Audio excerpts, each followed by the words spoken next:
Katika miaka ya hivi karibuni, Urusi imekuwa ikipanua uwepo wake barani Afrika na hatua zake zimeanza kuzaa matunda taratibu.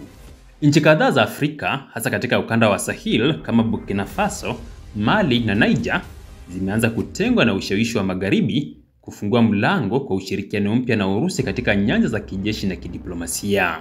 Miongoni mwa mabadiliko makubwa ni kuondolewa kwa kambi za kijeshi za Ufaransa, kuhimiza matumizi ya lugha za asili katika masuala ya serikali na koti, na kuanzisha mikataba ya kijeshi na mataifa yasiyo ya Magharibi. Hii imeunda fursa kubwa kwa Urusi kuingia kwa nguvu katika soko la kijeshi la Afrika.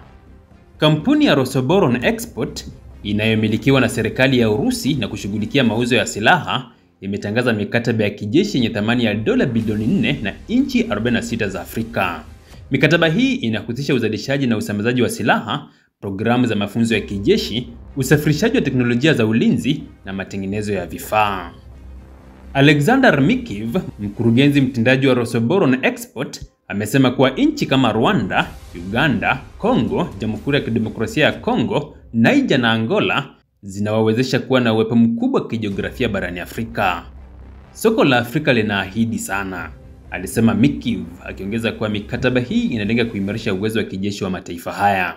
Aidha, uhusiano huu wa kijeshi unajumuisha mafunzo kwa wanajeshi wa ndani, maonyesho ya silaha na ushirikiano wa kiufundi katika tasnia ya ulinzi, jambo linaloongeza uwezo wa kiufundi na ujasiri wa kijeshi wa nchi za Afrika.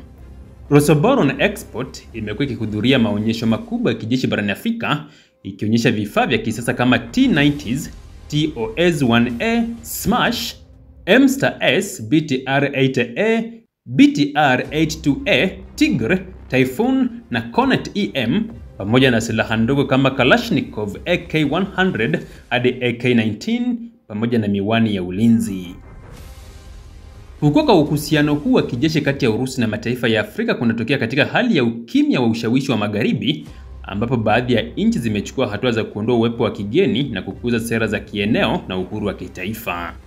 Hii ni ishara ya mabadiliko makubwa ya kijiografia na kisiasa barani Afrika, huku Urusi ikijitahidi kuwa mchezaji mkuu wa kijeshi na kisiasa katika ukanda huo.